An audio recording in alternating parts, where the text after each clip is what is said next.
Hey guys and girls, welcome to your writing lesson today. Let's begin with our learning target. I can write a fictional narrative story. A fictional narrative story is an imaginative story that is made up, it's not true, and it is strictly written to entertain your readers. There will not be any facts in these stories. This will not be a true story that has happened to you. This is strictly a story that people read just for fun, just for entertainment. These stories do have beginning, middles, and endings, and as well as characters, settings, problems, and solutions. Now, you can have a realistic fictional story and you can have an unrealistic fictional story. Realistic means that the events and characters that are in that story or that take place in that story have never happened before, but they could. So those stories might include real life animals, real life people, real places, but the events that take place have never happened before.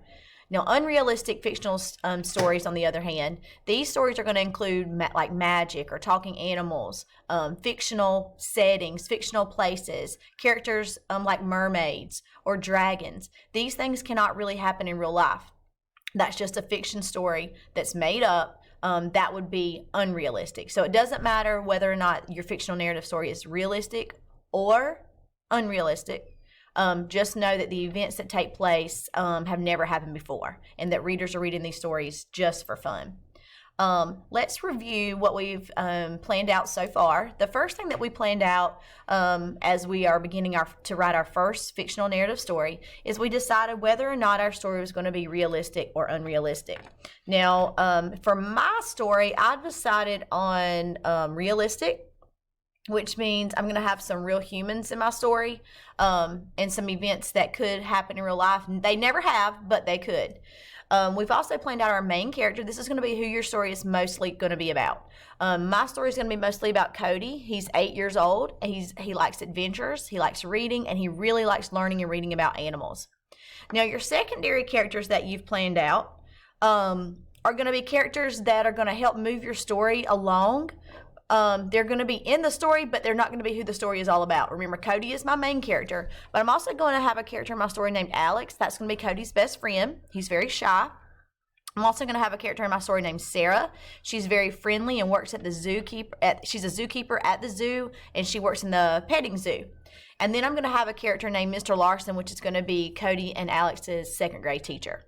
So you should have already planned out your characters as well, whether or not they're realistic or unrealistic. That's the first thing that we did. Then we planned out our setting. Your setting is where and when the story takes place. Now, your story is probably going to have more than one setting, and that is fine. Most stories do have more than one setting. But for this planning sheet, I want you to, you should have planned out the setting that the majority of your story is going to take place. So the majority of my story is going to take place at a zoo that I made up named Cherry Street Zoo. That's not a real zoo, but that's where it's going to take place. Now, this zoo, I am imagining would be a large zoo. It's going to have over 700 animals. There's going to be a petting zoo there. There's going to be daily shows, a carousel, boat tours, and food stands. And the animals that live there are going to they're going to be living like in their natural habitat with these really big, large enclosures. So that means they're not going to be living in like small cages or small pens. It's going to be like if they were living in the wild. So that's where my story is mostly going to take place.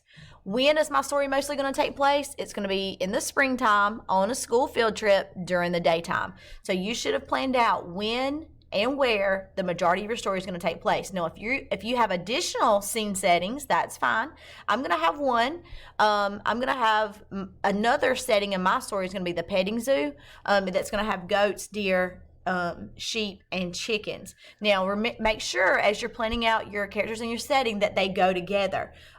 You do not want to be writing a story about a mermaid and then your story takes place on a farm. That doesn't really match. The setting and the character doesn't go together. Or if you're writing a story about an astronaut, then you don't want the story to take place under the sea.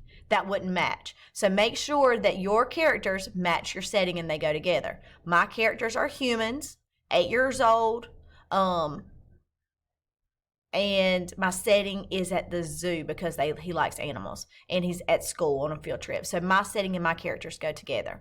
Now, before we move on to the next part of planning, let's read an example of a fictional narrative story. This passage is a mentor text called Party Problems.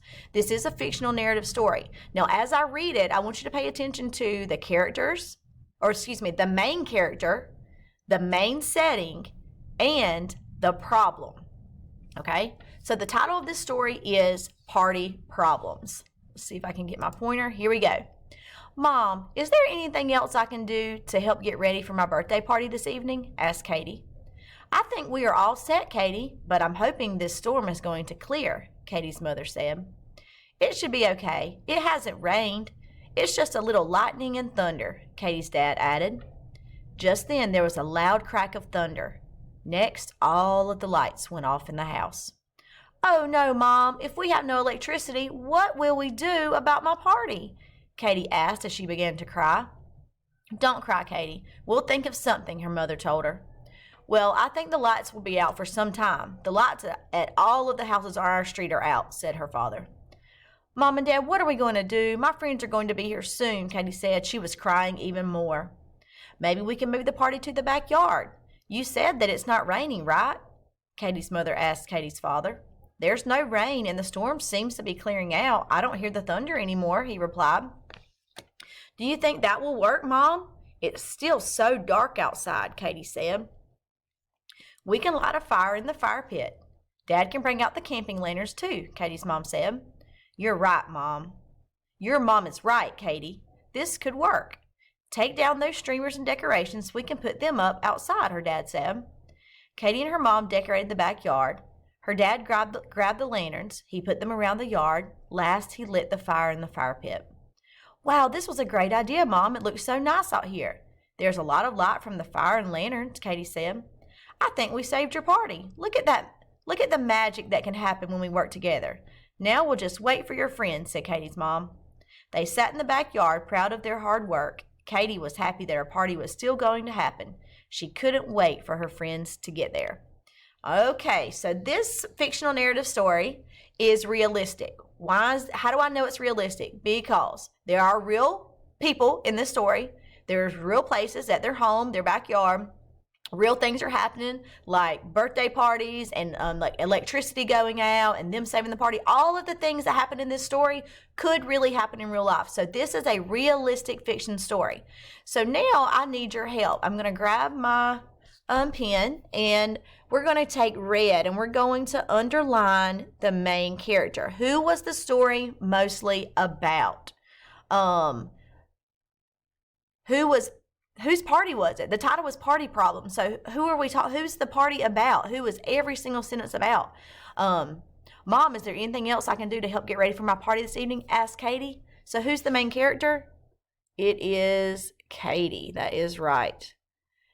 Now, setting. Let's change colors. Let's get some purple over here. Where does the story take place? So remember, setting is where and when. So they are getting ready for this party at her house, at Katie's house, because it says right here, next the lights went off in the house. So they are at Katie's house. Right now, in the beginning, they were in the inside of the house because the lights went off on the inside.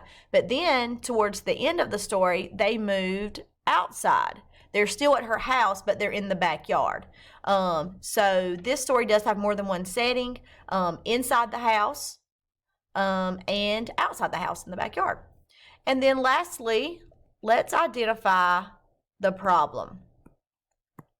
Now, the problem in the story is a challenge or something difficult that the character has to solve or fix. So what is Katie's biggest problem throughout this story? That's right. The storm comes and the electricity goes out. So there's no electricity and she's about to have a birthday party. So that is the problem. And then the characters work together to solve that problem. Well, that's what we're going to be planning today. We're going to be planning our problem. Now, remember, a problem is something that the characters want to change, fix, or figure out. Sometimes it could be something bad, some trouble that they're going through, but sometimes it's just something difficult, like a challenge that they have to solve. It is a challenge or trouble that the character faces. So if you look at this image of this girl on this anchor chart, she has built this snowman, but now she has a problem because the sun came out. What is her problem? What is she trying to fix or change? Her snowman is now melting. So that's the problem that she has run into and that she's want to change or fix or figure out how to solve. So let's begin planning our main problem or challenge in our story. Now, you're going to receive this planning sheet in Seesaw. It says problem and solution at the top. There are two sections at the top. It has a problem box, and at the bottom, the solution box. We're not going to focus on the solution box right now. We're only focused on the problem. What challenge does the character need to solve, change, or fix? Now, remember, my story is about Cody on a field trip at the zoo, okay, with his class, his second grade class. So I know that my story is taking place at the zoo. So now, what problem do I want Cody and Alex to go through in this story while they're at the zoo? Let's check it out. So I say that Cody and Alex are feeding the sheep in the petting zoo when they suddenly discover that a goat is on the other side of the fence where it should not be. So that's their problem. They are at the zoo on this field trip. They're at the petting zoo section of the zoo, and they're feeding the goats and discover that there's a goat on the wrong side of the fence and it should not be there.